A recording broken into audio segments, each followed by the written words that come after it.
1966 সালের 11ই জানুয়ারি ভারতের দ্বিতীয় প্রধানমন্ত্রী লাল বাহাদুর শাস্ত্রী তাশখণ্ডে মারা যান। তার নেতৃত্বে ভারত 1965 সালের যুদ্ধে পাকিস্তানকে পরাজিত করেছিল।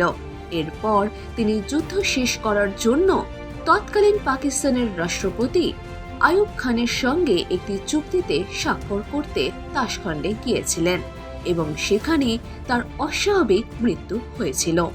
লাল বাহাদুর শাস্ত্রীর মৃত্যুর কারণ আজও রহস্যময়। জয় জওয়ান জয় কিষাণ স্লোগান দেওয়া শাস্ত্রীজির ব্যক্তিত্ব অতুলনীয় ছিল। তিনি যখন প্রধানমন্ত্রী হিসেবে দায়িত্ব গ্রহণ করেছিলেন তখন দেশে খাদ্য সংকট ও দুর্ভিক্ষের সমস্যা চলছিল। এই সংকট থেকে মুক্তি পাওয়ার জন্য তিনি কৃষকদের স্বার্থে ন্যূনতম সহায়ক মূল্য বা এমএসপি সুবিধা চালু করেছিলেন।